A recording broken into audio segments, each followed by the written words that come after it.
Takže vyrazili sme do našej finálnej destinácie v Chorvátsku. Sme pár kilometrov od hraníc. A tu je taký zvláštny bažinatý terén. Nejaká prírodná rezervácia. A veľmi príjemná štrková cesta. Čiste cyklistická.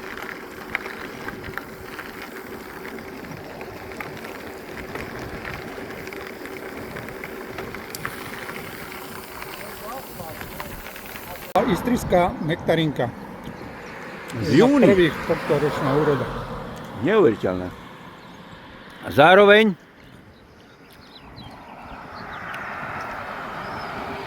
sa blížime do našej poslednej krajiny, Republika Hrvatska.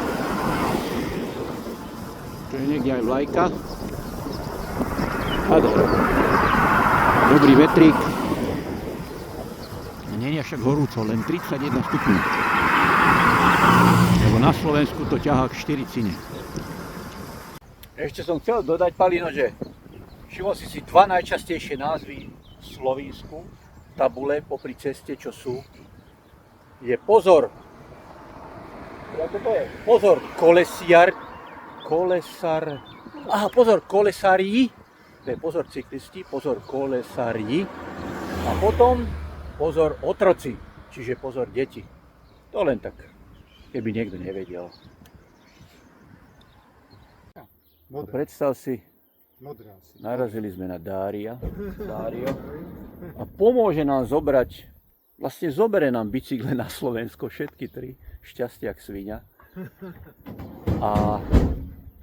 Lebo ide na Slovensko a on tam žije už na Slovensku 25 rokov. Predáva šperky v Piešťanoch. Predám aj 3 elektrické auta. A v jakom obchode? Aby ste nemíňali benzín. Áno, a jaké šperky? Kde to je? Však urobíme reklamu. Len na zákazku. Len na zákazku. Aj to nie je predanie. Špeciálne šperky. Zlato, striebro, diamanty. Perfektné. Normálne nám ich zobere autom a my v kľude vlakom ideme domov. Nie do Piešťan.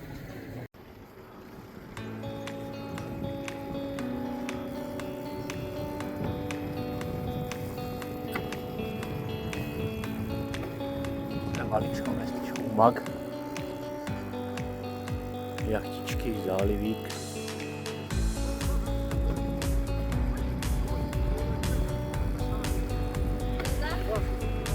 Dali sme si raňajčky. Potravina Konzum v Chorvátsku. A palči na vrchu ešte. Ideme na nejakú kávičku. Veľmi krásna pasáž.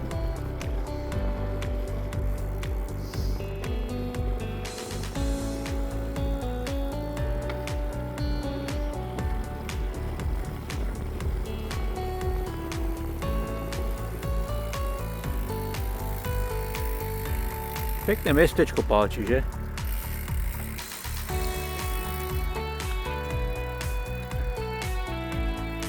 Paťo zablúdil.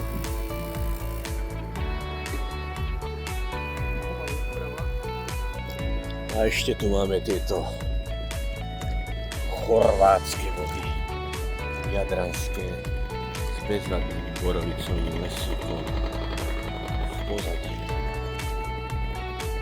Vodička čistočka. Krása.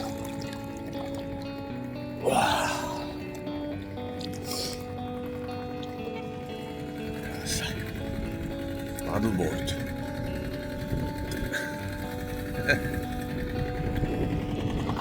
A traktor plážový. Poznáme traktory plážové a traktory kopaničárske.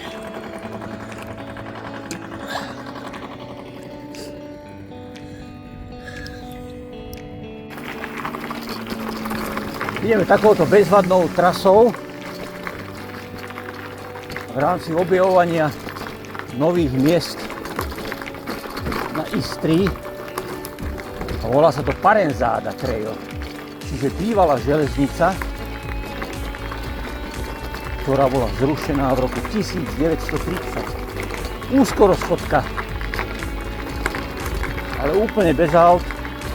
Chodí to cez také krásne tunely, viadukty, mosty, mierne stúpania, mierne klesania. Ako je, že trošku karbolaté v krípkoch štrkového lôžka. Nádhera. Základ je, že úplne bez aut. A to je totálne kľúčové.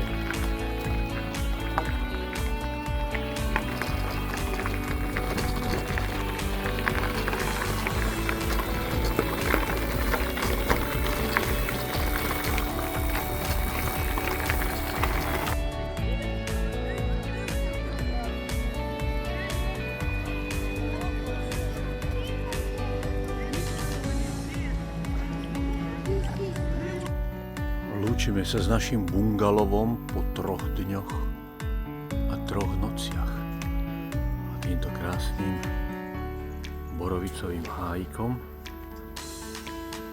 je hentam v diaľke asi 150 metrov máme more. Viac na to.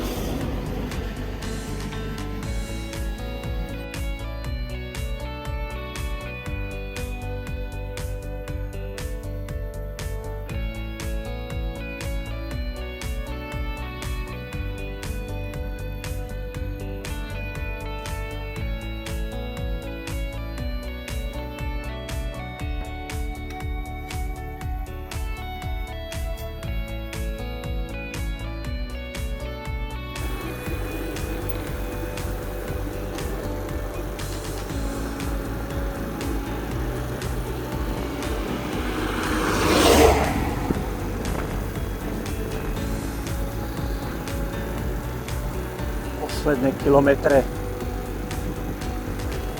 expedície White Carpathians to Adriatic Sea.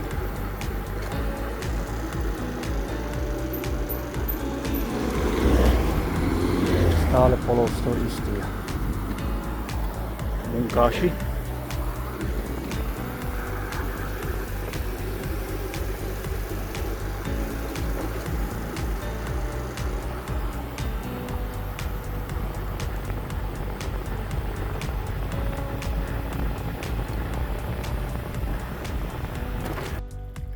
Takže toto sú naše posledné metre expedície, kde z dedinky Murin nám dobrý človek zobere v aute bicykle až do Piešťan.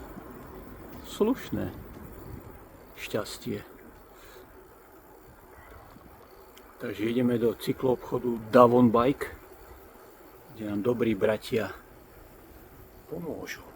Obchodníci so zlatom. Dorazili jste do cíle.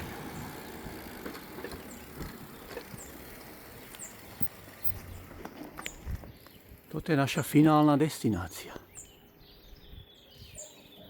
Davon Bike. Chlapci, 1017 kilometrov. Čo hovoríš, Paťo? No.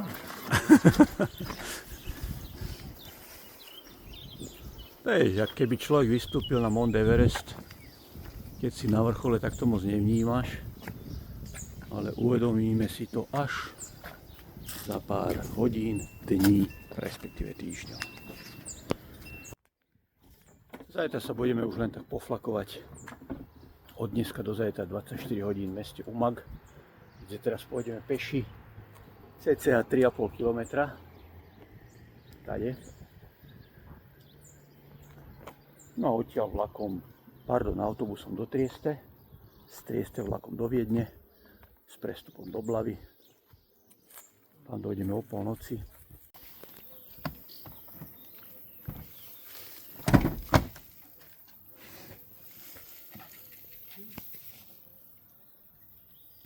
Je to bomba. Už sa to nakladá.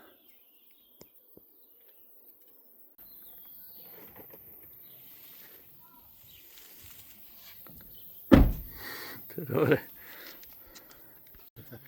Dobre, Dario, tak díky moc krát. Veľa zlata ti Nemáš za prajem. čo. A šťastnú Ďakujem. cestu. Dobre. Díky.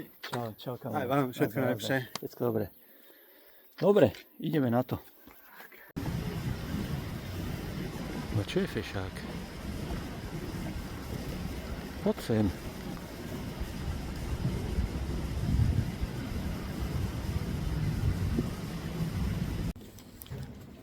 Máme posledných 22 hodín do odchodu na vlak v Trieste, ale poslednú noc strávime v Umagu. Tak sa tu len tak voľne predierame úskáčmi. Ale veľmi krásne, pozri ten pohľad. Nádhera. –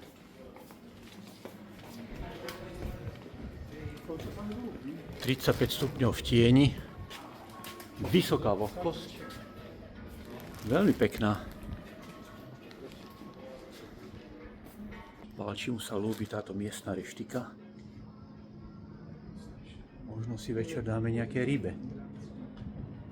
Páči hovoril, že pozýva dneska, lebo je Péter Éša Páči, má meniny.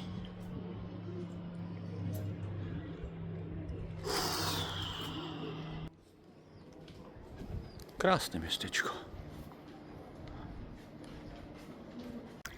Jaj. Takto sa to okúpneme v Umagu bez bicyklov. Musíme sa osviežiť, lebo je 35 stupňov. Magic.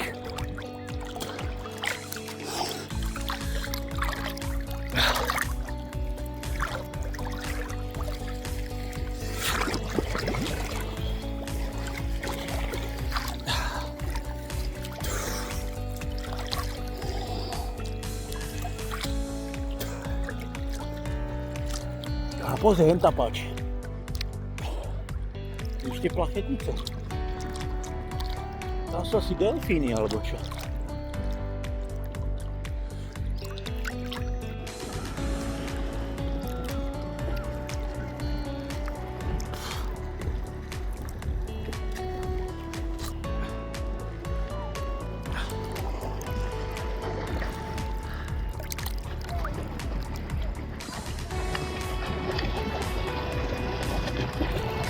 Poď.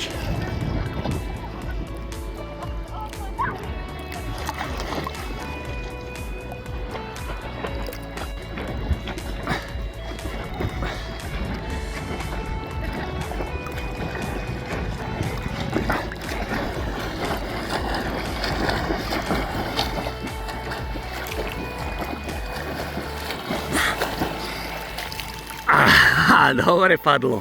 Osvieženie. Krásne panorámy mestečka Umag. Nádhera, ešte takto.